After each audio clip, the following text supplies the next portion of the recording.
This is Agurick. In this series, I will be restricted to the starting combat level of 3. With my lack of strength, I will need to compensate with ingenuity and resourcefulness to overcome any physical limitations. As I will be unable to gain experience in combat, I will focus on skilling. Join me as I embark on this exciting quest.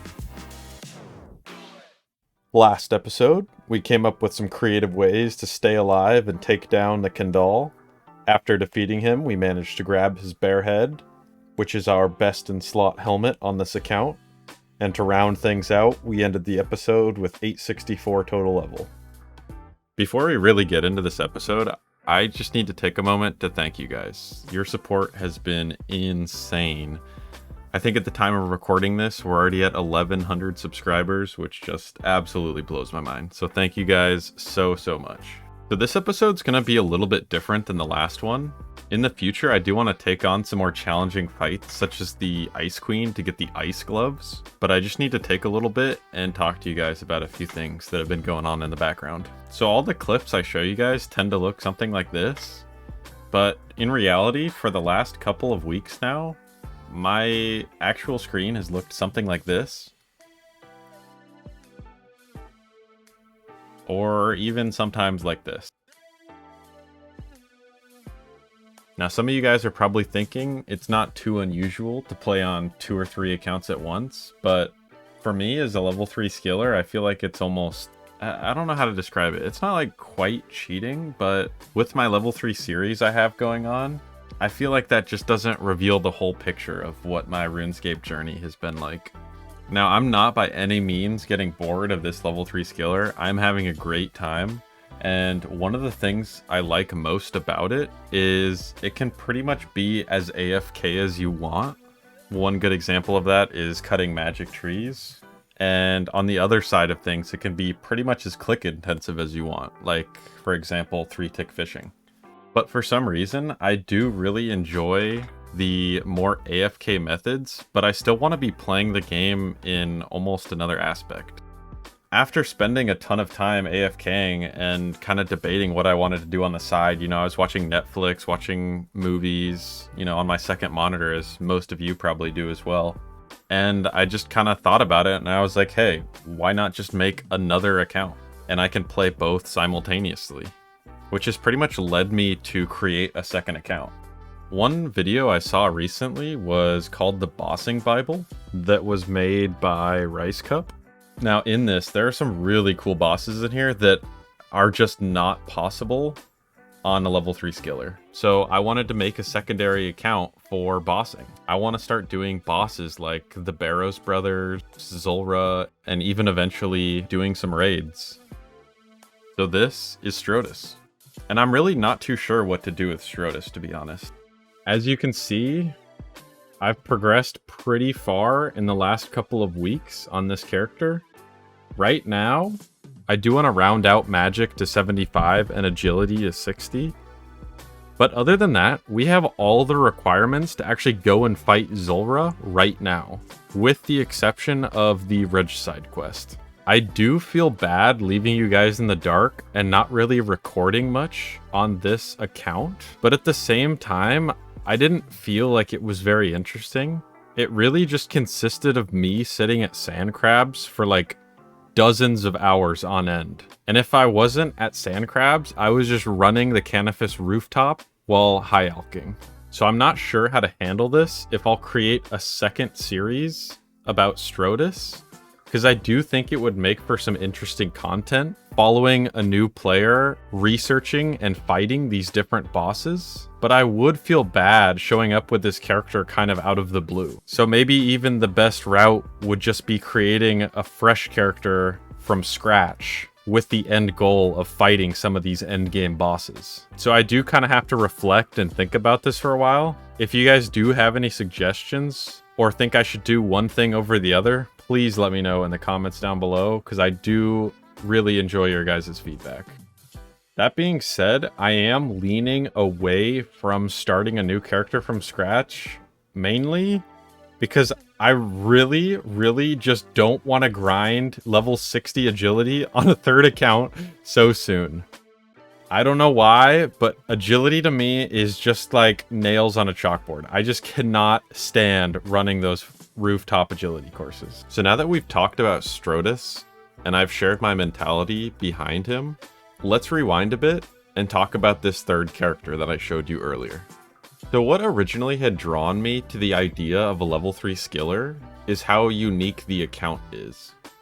Now obviously it's not one of a kind. In a game like RuneScape with such a huge community, only a rare few accounts are going to be truly one of a kind. But in proportion to the player base of RuneScape, there are not that many level 3 skillers, and it is still a unique way of playing the game. Now with my level 3 skiller account, Agurick, my bossing account, Strodus, I was thinking I needed to round out the trinity of RuneScape accounts with the PK account. Again, this account is by no means going to be one of a kind, but it is going to be a small subset of the PvP accounts. And that is a 1 defense pure build. So this is Elage. The point of a 1 defense pure is to have as high a stats as possible while maintaining the lowest combat level possible. And with the formula that RuneScape uses to calculate combat level, the most effective way to do this and still be able to output a good amount of damage is restricting yourself to 1 defense. This allows you to level up attack, strength, range, and mage pretty high while still maintaining a pretty low combat level. Now what I've gathered from reading different articles and watching different videos about 1 defense purers is it seems like it's a pretty broad spectrum, with the one common denominator of having 1 defense. Another popular variation is also having 1 prayer, so I decided to stay at 1 prayer level for now, as it's pretty easy to level up and it gives me some options going forward in the future. Now even beyond that, there is a lot of variation between what weapons 1 defense pures use. So I haven't spent much time leveling this account up, but I think the way I've done it allows me to be pretty flexible in the future, depending on what path I actually want to go down. I think I want to stick with the weapon combo of the Granite Maul and the Magic Shortbow, as these weapons are pretty cheap, as well as having pretty low requirements to actually wield. So for now, I've just leveled up Elage to 55 attack, strength, range, and HP, with the option in the future to level up prayer and mage. Alright, with all that off my chest and out of the way, let's get back to something we're more familiar with, skilling. So I've actually been spending a lot of time at the Giants Foundry lately. I'm really trying to just get our stats up to base 70. I think that's a pretty decent goal and can get done fairly quickly. And it just looks pretty nice having all your stats being around the same level. So last episode we ended at 39 smithing, so I'm going to try to bump all the way up to 70. I did only manage to stay here until 64 smithing before I got sidetracked, but I'd say that's some pretty good progress. If you are enjoying the video so far, please consider subscribing and clicking that like button, as it does help this video and my channel reach a larger audience. At Barbarian Outpost, I did decide to grind 10 fishing levels, up from 60 all the way to 70. And while sitting here, I did actually have a pretty good idea for a video that I'm going to start working on. So look forward to that in the future. Last episode, we left off at 56 Hunter. So this was another skill I was grinding towards 70.